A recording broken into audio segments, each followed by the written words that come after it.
मसीह यीशु में आप सबकी सलामती हो। मेरा नाम पास्टर बशीर है, people of God church founder and chairman. मैं आज आपको खुदावंद के कलाम मुक़द्दस में से रोज़ों के तल्लुक़ से बातचीत करूँगा, कुछ बताने की कोशिश करूँगा। सो आए मेरे साथ खुदावंद के कलाम मुक़द्दस में से एक हवाला देखते हैं। मत्ती रसूल की इंजील उसका 6वां बाब उसकी 16वीं आयत से लेकर 18वीं आयत तक पढ़ेंगे तो लिखा है, जब तुम रोज़ा रखो तो रियाकारों की तरह अपनी सूरत उदास ना बनाओ, क्योंकि वो अपना मुंह बगाड़ते हैं ताकि लोग उनको रोज़ादार जाने। मैं तुमसे सच कहता हूँ कि वो अपना अजर पा चुके।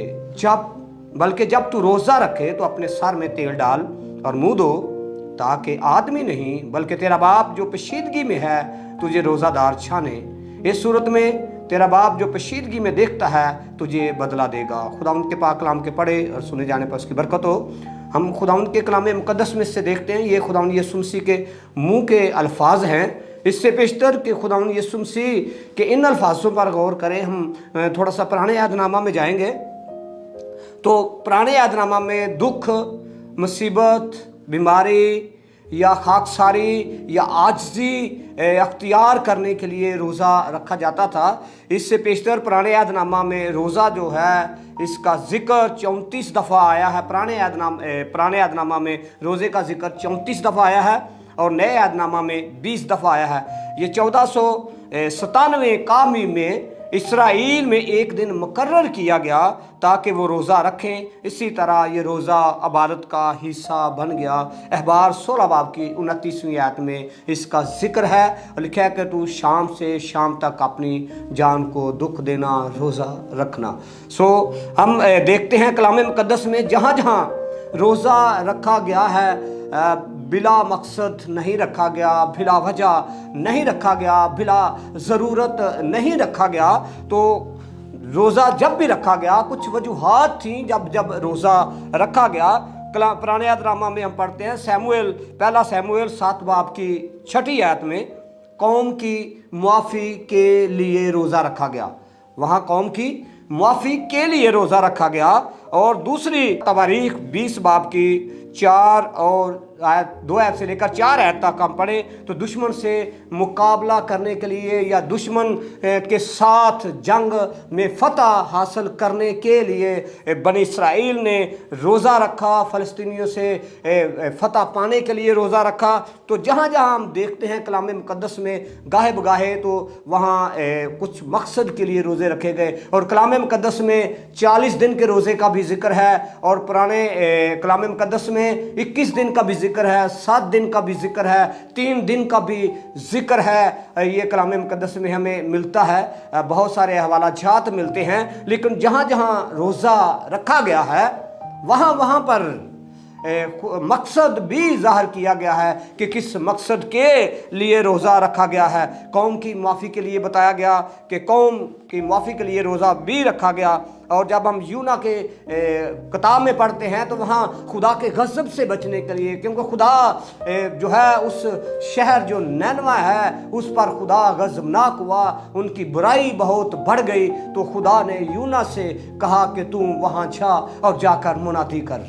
और यूना जब वहाँ जाता है तो वो मुनादी करता है कि लोगों को आगाह करता है कि इस शहर को खुदा 40 दिन के बाद तबाह बर्बाद करने वाला है। खुदा इस शहर से नाराज़ है, खुदा इन लोगों से नाराज़ है, क्योंकि इनकी नाराज़गी, इनकी बदी जो है वो आसमान तक पहुंची, खुदा तक पहुंची है। इसलिए खुदा गज़बनाक हुआ, खुदा का कहर भड़का है। और उन लोगों ने क्या किया? उन लोगों ने रोज़ा रखा। वो रोज़े में आजिज़ और खाकसार बन गए। उन्होंने टाट ओढ़ लिया, वो राख पर बैठ गए ताकि वो खुदा के गज़ब से बच जाएं, वो खुदा से माफ़ी हासिल करें। रोज़ा इसका मतलब है कि तौबा के लिए भी रखा जा सकता है कि जब हमारी ज़िंदगियों में कमियां कमज़ोरियाँ आए, गुनाह आए, नाफरमानी आए तो हम रोज़ा रख सकते हैं। हम रोज़ा रखने की ज़रूरत है। इसी तरह अज़रा की जब किताब में पढ़ते हैं तो वहाँ के लोगों ने खुदा से फ़रोतन और हलीमी को हासिल करने के लिए रोज़ा रखा।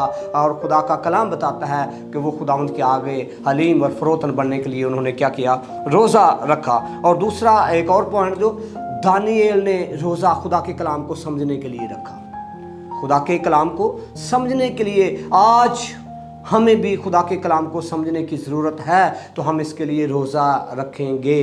और कलाम मुक़द्दस में लिखा है, दानियल की किताब उसके 10वें बाब की पहली आयत से जब आप पढ़ते हैं तो खुदा दानियल ने लिखा है कि रोया देखी, बड़ी लश्कर कशी की रोया देखी, तो और वो उससे बड़ा परेशान हुआ और उसने क्या किया कि वो खुदा के हजूर झुका और दुआ करने के लिए बैठ गया और रोज़े और आज दिन सारी अख्तियार की। उसके साथी भी उसके साथ थे, वो भी उस माहौल में बैठे हुए उन्होंने दुआ और रोज़े के साथ उसके साथ थे। और फिर वहाँ एक रोया देखते हैं। जब रोया देखी तो वहाँ लिखा है कि उन लोगों पर बड़ी कपकपी तारी हो गई, वो थरथराने लगे, कांपने लगे, वो डर कर सारे भाग गए। और दानियल की किताब में लिखा है कि वो कहता है कि मैं अकेला ही रह गया और मैं भी पुज़मुर्दा हो गया, मुझ में कोई जान बाकी ना रही, जान ऐसे जैसे जान ना रही। तब खुदा उनके फरिश्ता ने मुझे हाथ और हथेलियों पर बिठाया और मुझे छुआ और कहा कि खौफ ना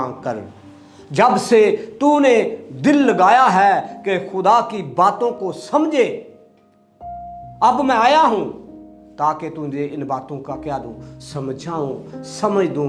इसका मतलब है कि दानिश और फहम हासिल करने के लिए भी आप रोज़ा रख सकते हैं। आप खुदा के कलाम की समझ नहीं आती तो आप रोज़े में झुक जाएं, आप आजिज़ और इंकसार बन जाएं, आप हलीमी और फ़रोतनी अख्तियार करें ताकि आप खुदा उनके हजूर से खुदा उनके कलाम को हासिल करने के लिए भी रोज़ा रख सकते हैं। खुदा उनके बंदा मूसा ने भी खुदा उनसे कलाम लेने के लिए 40 दिन और 40 रात वो पहाड़ पर रहे। उन्होंने वहाँ फाका किया और खुदा ने 2 लोहों पर 10 अहकाम लिख कर दिए, एक पर 6 हुक्म थे और एक पर 4 हुक्म थे। तो खुदा ने अपना कलाम देने के लिए मूसा को भी रोज़े में ठहराया या मूसा ने रोज़ा रखा, तो मूसा ने 40 दिन का जो है रोज़ा रखा या फाका किया। सो ज़रूर है कि हमें खुदा से कलाम लेना है तो हमें रोज़ा रखने की क्या है, ज़रूरत है, ताकि हम खुदा के कलाम को समझें, खुदा के कलाम से हम फहम हासिल करें। और कलाम मुक़द्दस में जब पढ़ते हैं नए अहदनामा में तो खुदा उनका बंदा पौलुस कहता है कि जिसमें खुदा उनके कलाम में जब पढ़ते हैं तो वहाँ लिखा है कि जिसमें हिकमत की कमी है वो खुदा से मांगे जो सबको बगैर मलामत किए फ़याज़ी के साथ देता है। हमें इसका मतलब है कलाम की समझ जो है, इसको समझने के लिए हमें हिकमत की ज़रूरत है और वो हिकमत खुदा की तरफ से सादर होती है। वो हिकमत खुदा देता है, दानिश और फहम खुदा देता है ताकि हम खुदा के कलाम को क्या करें, समझें। तो इसके लिए भी हमें रोज़ा रखने की ज़रूरत है कि हम खुदा का कलाम को समझ पाएँ ताकि खुदा का कलाम हमारी ज़िंदगियों में फलदार साबित हो। तो खुदा का कलाम जो है, ये दानियल खुदा का बंदा खुदा के कलाम को समझने के लिए रोज़ा रखता है। हम दूसरों की यानी रिहाई के लिए जब वो बीमार हों तो उसके लिए भी हम रोज़ा रख सकते हैं। कलाम मुक़द्दस में पढ़ते हैं कि जब दाऊद का बेटा बीमार था तो दाऊद ने 7 दिन आजिज़ी और इंकसारी की, 7 दिन वो खाक पर बैठा और वो टाट उसने ओढ़ा। जब बेटा मर गया तो उसने वो टाट को अपने ऊपर से उतारा और खाक से उठा, राख से उठा और नहा धोकर उसने कपड़े पहने। सो वहाँ बताया ये जाता है कि उसने अपने बेटे के लिए रखा कि और उसके नौकरों ने जब उससे आपस में फुसफुसाने लगे, बातें करने लगे, तो दाऊद इस बात को जान गया कि मेरा बेटा इस दुनिया में नहीं रहा। उसने नौकरों से कहा कि क्या वो लड़का मर गया? उन्होंने कहा कि हाँ वो मर गया है। फिर उठा उन्होंने वो हैरानगी का उन्होंने जो है इज़हार किया कि ये क्या है, माजरा है। और दाऊद ने कहा कि जब तक वो ज़िंदा था मुझे उम्मीद थी कि शायद खुदा को मुझ पर रहम या तरस आ जाए। अब वो इस दुनिया में नहीं रहा तो मुझे फाका या भूखा रहने की ज़रूरत नहीं है। और खुदा उनका बंदा दाऊद ज़बूर 35 जब उसकी 13वीं आयत में पढ़ते हैं तो वहाँ पर भी वो बताता कहता है मैंने तो उनकी बीमारी में भी अपनी जान को मैंने तो उनकी बीमारी में भी उनके लिए रोज़े रखे या अपनी जान को दुख दे देकर यानी कि रोज़े रखे और मेरी दुआ मेरे सीने में ही वापस लौट आई। इसका मतलब है कि खुदा का बंदा दाऊद जो अपने उसके रिलेटिव थे, जो उसके दोस्त अहबाब थे, जो उसके जानने वाले थे, वो उनके लिए भी रोज़े रखता रहा कि खुदा इनको अपने कलाम की समझ दे, हिकमत दे, खुदा इनको अपनी तरफ राग़िब करे। और खुदा, और फिर कहता है जब ये वो बीमार थे तो मैंने रोज़े रखे।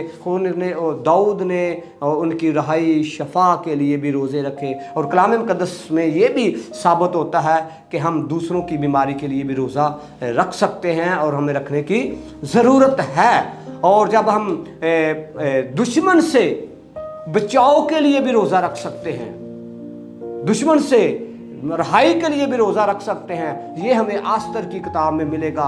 वहाँ कलाम मुक़द्दस में लिखा है कि जब वो अहसवेरोश बादशाह जो था उसने आस्तर मलका को अपनी मलका बनाया। आस्तर की यहूदी लड़की थी, मर्दकी की चचाजाद बेटी थी, बहन थी मर्दकी की, उसके चचा की बेटी थी। तो उसने उसके साथ मिलकर रोज़ा रखा।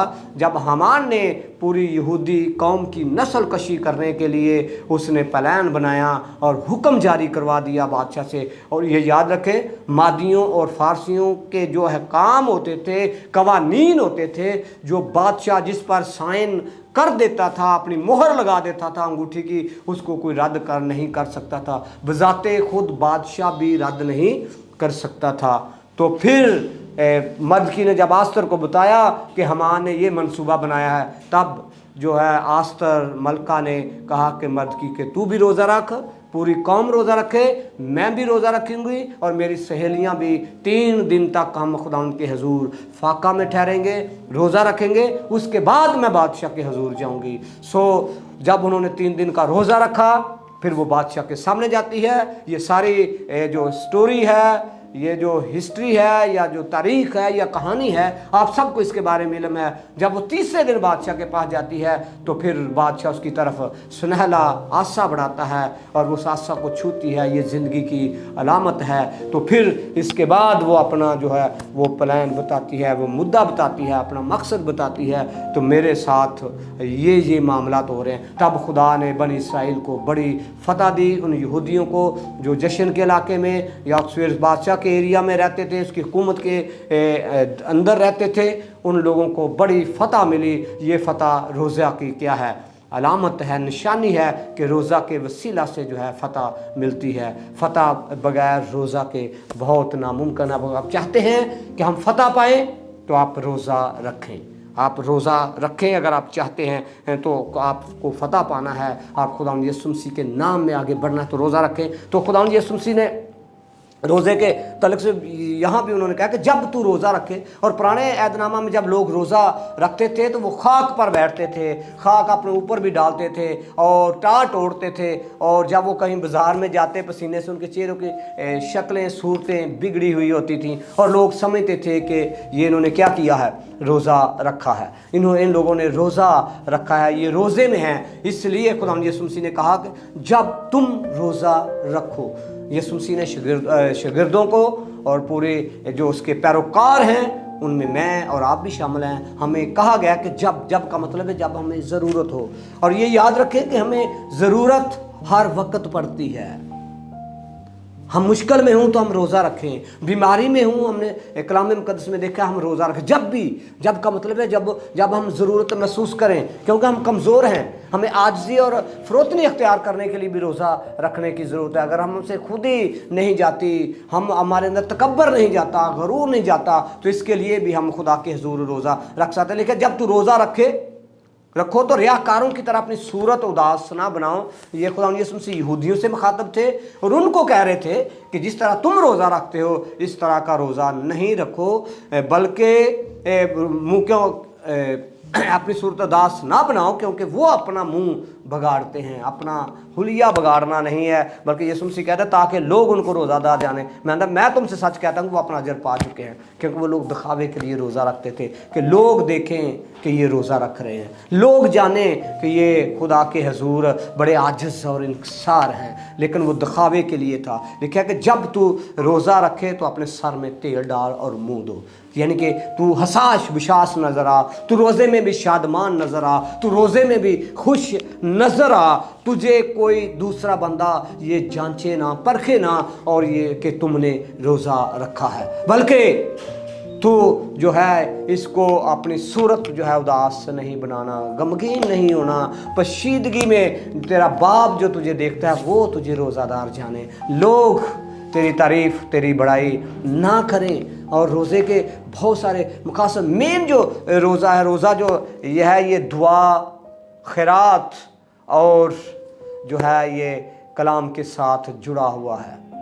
कलाम मुकद्दस में यशाया 58 बाब में जब पढ़ते हैं तो वो लोग कहते हैं कि हमने क्यों अपनी जान को दुख दिया जबकि तू हमारी आवाज़ को सुनता ही नहीं, हमने क्यों रोज़े रखे। तो खुदावंद के कलाम में लिखा है कि खुदा कहता है कि क्या ये वो रोज़ा है जो मैं चाहता हूँ कि रोज़ा रखकर तुम झगड़ा रगड़ा करो, रोज़ा रखकर शरारत के मुक्के मारो। रोज़ा खुदा जो कहता है, जो मैं रोज़ा चाहता हूँ कि वो ये रोज़ा ये है कि तुम जुए के बंधन तोड़ो, जुल्म की जंजीरें तोड़ो। ये रोज़ा है जो मैं चाहता हूँ। कहता क्या ये रोज़ा वो रोज़ा नहीं है कि तू अपनी रोटी भूखों को खिलाए, तू अपनी रोटी भूखों को खिलाए और जब तुझे नंगा देखे तो उसी कपड़ा पहनाए और आवारा और मस्कीन को अपने घर में बुलाए। और फिर लिखा है कि तब खुदा कहता है कि मैं तेरा हरावल और तेरा चंडावल हूँगा, तब तेरी रोशनी सुबह की मानंद फूट निकलेगी। खुदा जो रोज़ा चाहता है, लिखा है फिर तू अपनी हम जिन्स से रूपोशी ना कर। खुदा कहता है जब तो इसका मतलब है कि जो रोज़ा हमने रखा है, जो रोटी हम नहीं खा रहे, वो हमें गरीब और मस्कीन को देने की ज़रूरत है। जो खुदा यीशु मसीह जो हमें बताना चाहते हैं, उन्होंने खुद भी रोज़ा, यीशु मसीह ने 40 दिन का रोज़ा रखा और उनका एक बड़ा मकसद था खुदा यीशु मसीह का, ताकि वो अबलीस पर गालिब आए। बड़ी खिदमत का आगाज़ करने से पहले खुदा यीशु मसीह ने 40 दिन का फाका किया ताकि अबलीस पर गालिब आए। और ये गलबा बहुत बड़ा गलबा था। अबलीस तो रोज़े के दौरान ही खुदा यीशु मसीह पर हमला करना उसने शुरू किया। लेकिन जब उसने 40 दिन फाका किया तो आखिरकार उसको भूख लगी और आजमाने वाले ने पास आकर उसे आजमाया और खुराक से ही आजमाया। हम बहुत दफ़ा कहते हैं कि हम रोज़ा नहीं रख सकते, हम रोज़ा नहीं रख सकते, हमसे रोज़ा रहता ही नहीं। ये आजमाइश है और खुदा यीशु मसीह को कहता है कि अगर तू खुदा का बेटा है तो इन पत्थर से कह दे कि ये रोटियां बन जाए। तो खुदा यीशु मसीह कहता है कि इंसान जो है ये खुदा के कलाम से जीता है। यीशु ने जवाब में कहा कि लिखा है कि आदमी सिर्फ रोटी ही से जीता ना रहेगा बल्कि हर बात से जो खुदा के मुंह से निकलती है। खुदा का कलाम हमें दम बख्शता है, खुदा का कलाम ज़िंदगी बख्शता है, वो हमें हिकमत बख्शता है, वो हमें खिरद बख्शता है। तो खुदा का कलाम जो है ये हमें दनाई हासिल करने के लिए, खिरद हासिल करने के लिए, खुदा का रहम हासिल करने के लिए, खुदा का तरस हासिल करने के लिए भी नहायत क्या है ज़रूरी है कि हम रोज़ा रखें। खुदा यीशु मसीह से सवाल किया गया कि यूहन्ना के शिगिर्द तो रोज़ा रखते हैं, तेरे शिगिर्द क्यों नहीं रोज़ा रखते? क्योंकि बहुत सारे लोग इस बात पे कहते हैं कि हमें रखने चाहिए, कुछ कहते हैं कि नहीं रखने चाहिए। खुदा यीशु मसीह ने कहा था, उन लोगों को जवाब दिया कि क्या दूल्हा जब तक बरातियों के साथ है बराती रोज़ा रखेंगे? नो, नेवर, नहीं। क्योंकि वो जश्न का टाइम है, वो बरातियों के खुश होने का टाइम है। लेकिन खुदा यीशु मसीह का जब दूल्हा इनसे जुदा किया जाएगा तब वो रोज़ा रखेंगे। जब दूल्हा इनसे जुदा किया जाएगा तब वो रोज़ा रखेंगे, उससे पहले ये रोज़ा नहीं रखेंगे। आज दूल्हा हमसे जुदा किया गया, इसलिए हमें रोज़ा रखने की ज़रूरत है। फिर हम पढ़ते हैं रसूलों के अमाल में 13 बाब की दूसरी आयत में हमें हिदायत पाने के लिए रोज़ा रखने की ज़रूरत है, हमें रहनुमाई हासिल करने के लिए रोज़ा रखने की ज़रूरत है, मखसूसियत के लिए भी रोज़ा रखने की ज़रूरत है। वो 13वें बाब की दूसरी आयत में लिखा है, पहली आयत में से पढ़ते लिखा है कि अंताकिया में बहुत से भाइयों में मुअल्लम और नबी और मुअल्लम थे। और लिखा है जब हम रोज़ा रख रहे और दुआ कर रहे थे तो खुदा के रूह ने कहा कि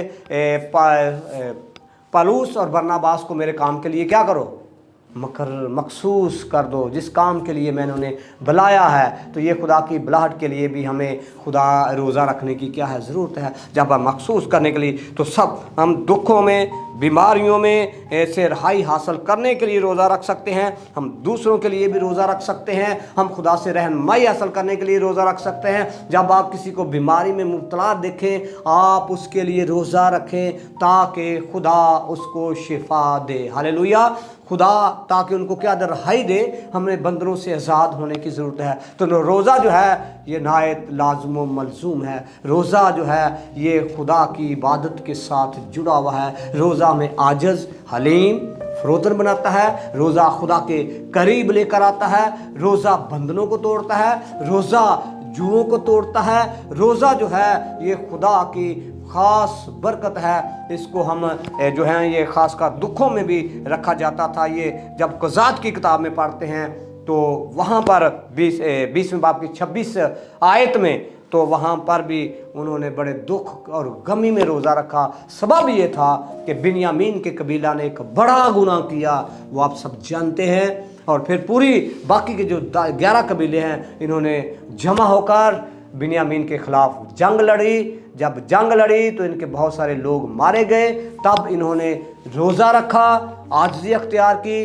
फिर इन्होंने बिन्यामीन के कबीले को काफ़ी नुकसान पहुंचाया। थोड़े से लोग बच गए जो खेतों में भाग गए या इधर उधर भाग गए। सो गमी की हालत में भी जब आप नुकसान हो रहा है तो फिर भी हम रोज़ा रख सकते हैं। सो कलाम मुक़द्दस में 3 दिन, 7 दिन, 21 दिन और 40 दिन के रोज़े का भी क्या है जिक्र है। ये बहुत सारे मूसा, खुदा के सूरमा मूसा ने रोज़ा रखा, यशवा ने 40 दिन का रोज़ा रखा, दाऊद बादशाह ने 7 दिन का रखा, आस्तर मलका और उसकी पूरी कौम ने 3 दिन का रोज़ा रखा। सो हमें आज भी रोज़ा रखने की ज़रूरत है ताकि हम खुदा की कुर्बत को हासिल करें। खुदा इस कलाम के वसीला से मुझे सबको बरकत दे, आमीन।